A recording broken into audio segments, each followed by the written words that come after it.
EXO Fuel Acquisition, Renewal, and Maintenance, or EXO F.A.R.M. This is a limited time fall event. As of recording this video, you have 69 more days to reap the rewards, and I'm going to show you how to automate this. If you don't know, the main objective of this event is to collect sturdy squash samples and combine them in a cauldron Gia to produce biofuel. This biofuel is then used as a payload for the EXO request platform. There are three types of cauldron Gias: leisurely, found on Silva, commonly within the plains biome; brisk, found on Calidor, commonly within the dunes biome; and swift, found on Aatrox, commonly within the mud dunes. Each cauldron produces biofuel at a different rate, as the names suggest, Silva's being the slowest and Aatrox's being the fastest. The swift cauldron found on Aatrox is significantly faster. Use this one. Each cauldron can produce three different types of biofuel: squashaline, combined with 2 sturdy squash samples, which yields 15 points; autopetrol, combined with sturdy squash sample and a volatile attactus seed, which yields 35 points; and noxethane, which is combined with a sturdy squash sample and an elegant spew flower seed, which yields 50 points. Make these ones. So how do we get these sturdy squash samples? Well, you can find sturdy squash naturally on Silva in the Gray Mountains, Calidor in the mesas, and Aatrox in the toxic canyons. These sturdy squash can be harvested for seeds. They will typically drop between 1 and 3. You will plant these seeds, wait for them to grow, and harvest them to obtain the sturdy squash samples.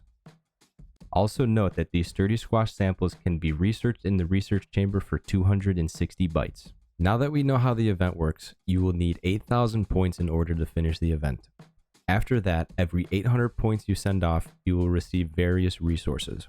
These resources include graphite, quartz, clay, copper, tungsten, titanium, iron, and nanocarbon.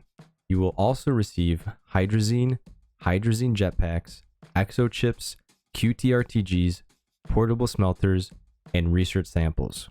If you research these yourself, you'll get 1,000 bytes, and in the research chamber, you will receive 1,600 bytes. So with all that information, we can talk about automating the event.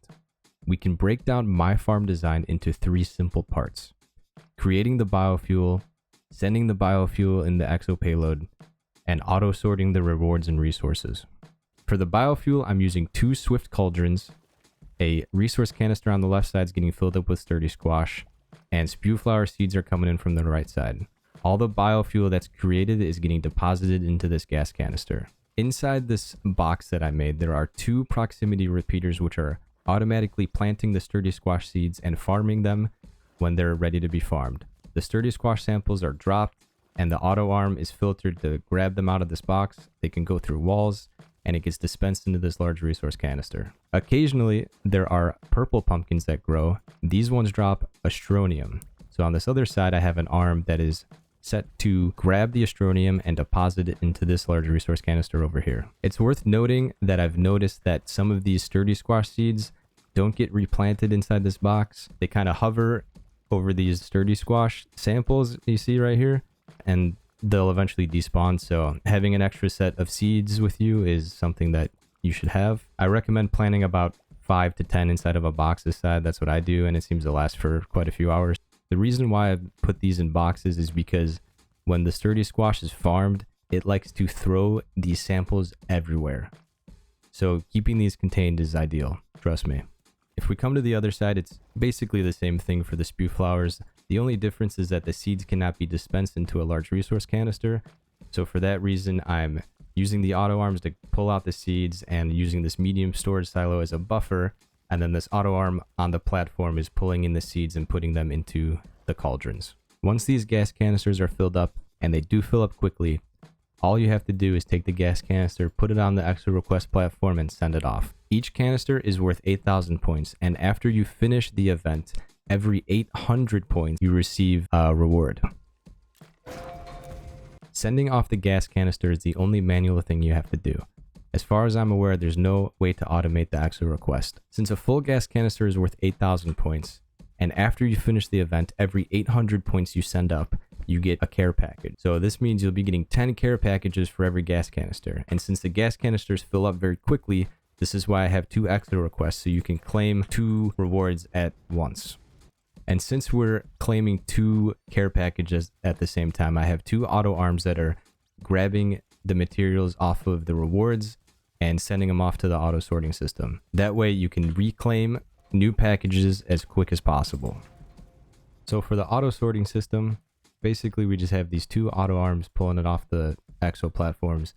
They're loading them onto the storage silo to act as a buffer. And then these platforms with the resource canisters have auto arms on them, and they will be sending the items down the line. If the item is one of these resource containers, it'll just suck it up. If not, it'll pass it to the next one. Any item that can't be sucked up by a resource canister, I just have brought all the way down to the end of the line, and it's put on a medium storage silo.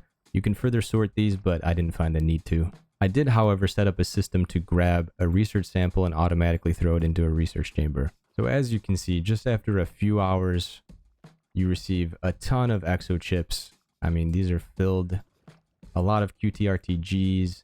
You have hydrazine jetpacks, a lot of hydrazine, and portable smelters. So that is my farm design. It's not perfect, but it is efficient.